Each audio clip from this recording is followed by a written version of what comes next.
Welcome to day 5 of the Greenstyle Spark Tight Sew Along. Today is my last video for this sew along.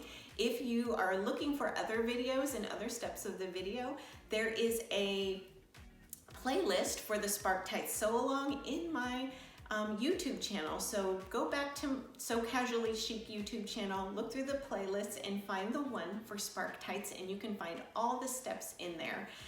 Today's steps include the waistband and the hem, and then we are done. You're gonna love it. It's so easy. Follow along with my videos for step-by-step tutorial. If you want to skip any of the steps, you can do that very easily by going into the information of the video and look for the step listed that you want to watch and click the hyperlink that goes with it. And that will fast forward you straight to that step in the video, and you don't have to watch or try and scroll through any of the steps. If you prefer to scroll, you are more than welcome to do that. I also put title cards in there so that hopefully you can catch the title card and see exactly what step I'm on and fast forward or rewind as you need to. I hope you have had so much fun in this video. I love sewing with you. I love hearing from you. I love answering your questions and seeing your progress. This is the best part of sewing on the internet, is meeting friends and seeing what everyone else is up to. I hope you've had fun on this sew along. Don't forget to take pictures of your completed sparks and post them in the Facebook group event, where I'll have a post just for you to post your completed garments, and then I'll pick one of those pictures and that person will win a $50 gift card from Sew Dynamic Fabric. Then I'll pick a few more and those people will win free patterns from Greenstyle. So how fun is that? You get your new Spark Tights and then you get free gifts to go along with it. Good luck. I hope you finish quickly and have a great time doing it, and then I hope you maybe win a prize. I will let you get to sewing now, and I'll talk to you soon. Bye.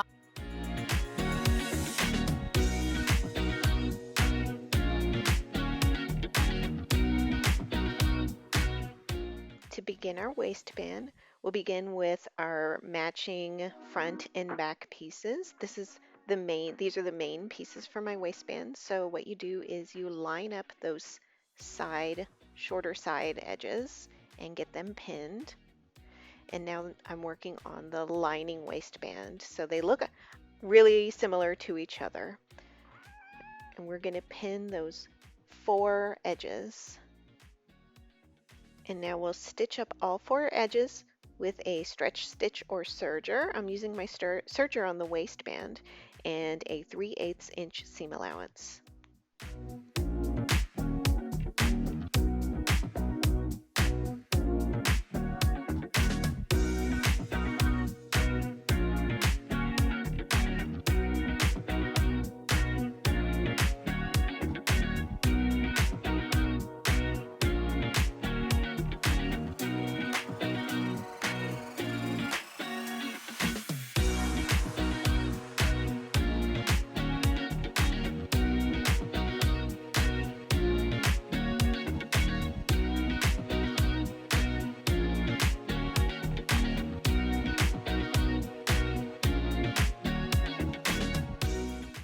Now we're on to the optional step of top stitching that waistband.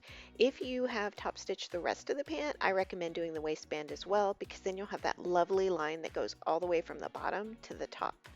So since I did a serger on this stitch, I'm going to push the seam allowance over to the side, and I'm going to push it away from the center front of the waistband, and then I will have my center needle going right along that seam line, starting out with a little extra inch of fabric to get it started, and that'll help hold my stitches in so that they stay in place and don't fall out.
Now you need to attach the two waistbands together along that top edge. And so what you'll do is take one of the waistbands and turn it inside out and then slide it over the other waistband. So I have my lining inside out and I'm sliding it over my main waistband.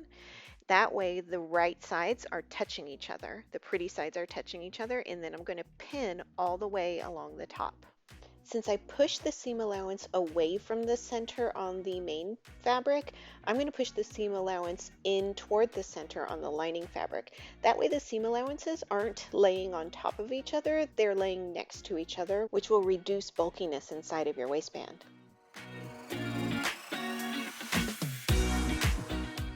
Head back on over to your serger or sewing machine, and using a stretch stitch or serger with a 3/8 inch seam allowance, you're going to stitch all along that top edge. The 3/8 inch seam allowance isn't essential on this step. Sometimes I will cut it off, and sometimes I'll just sew a 1/4 inch seam allowance, and that'll just make your waistband ever so slightly taller. But it's up to you. I'm cutting it off on this step, but you can leave it if you want an ever so slightly taller waistband.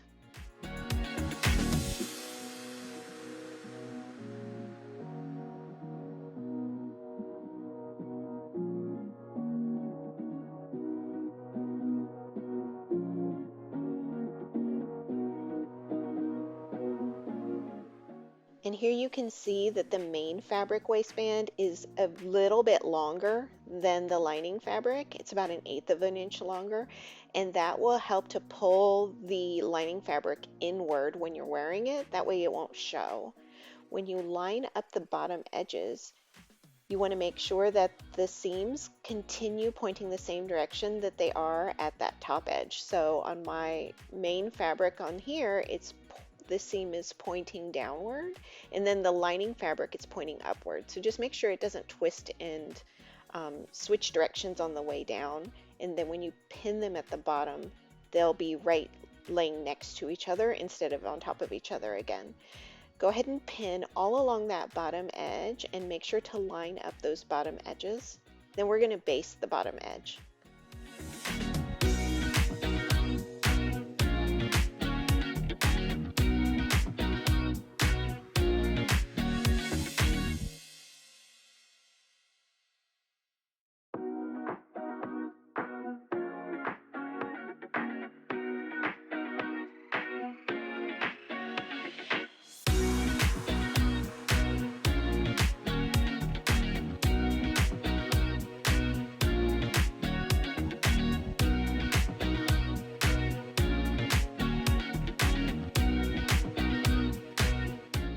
Before attaching the waistband to the pant, it's a good idea to baste that bottom edge. It'll just make it a lot easier and cleaner when you attach the waistband to your pant, and you don't have to worry about those edges coming apart. Use a straight stitch at the longest stitch length.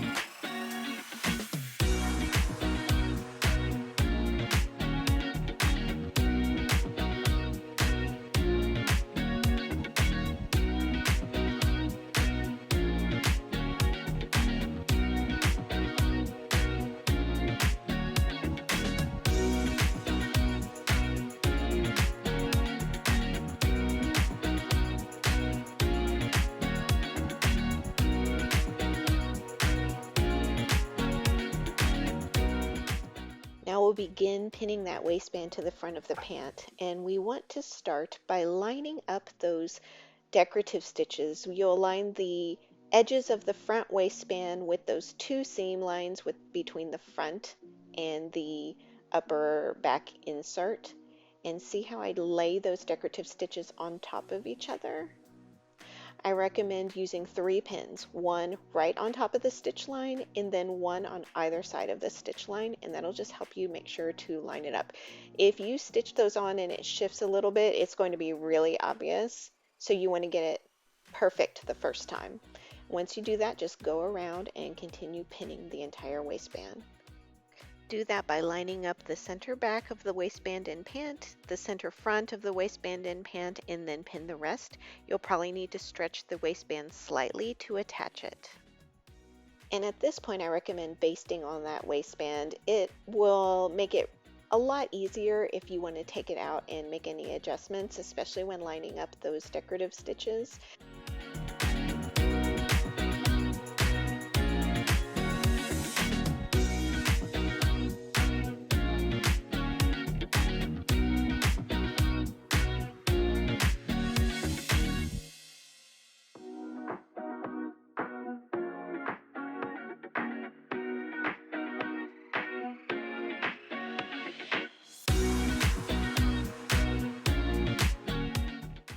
Now you can check to make sure everything's stitched up in place, that those lines came out nicely, and that none of the fabric fell out of the stitch. You don't have any little holes or anything anywhere. Once you're satisfied, take it over to your serger or sewing machine and do a final stretch stitch.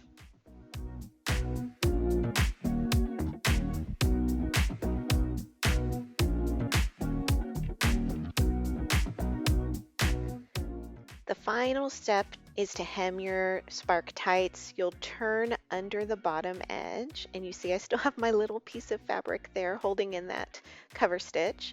Turn it under and pin it, and then just give it a stitch. You can use a zigzag, twin needle, or cover stitch like I am. And the instruction says to turn it under 1 inch, but of course that is open to adjustment. You can turn it under however much you want. I am doing 1/2 inch, and I use my pins there to help me measure the 1/2 inch mark, and that's just quicker and easier. And then I'm not going to do the reverse cover stitch on the hem. I'm just doing a regular cover stitch.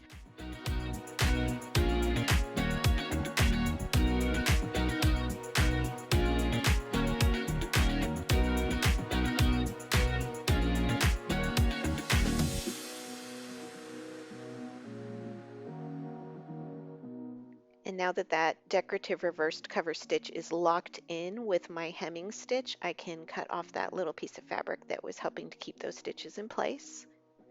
We'll just flip it right side out and take a look at that beautiful hem. There it is from the inside. And then from the outside, I just have a triple cover stitch, mainly triple because I didn't want to bother taking out a needle. It could easily be a double needle cover stitch. Catch that little extra piece of thread hanging off, and then you have beautiful completed spark tights.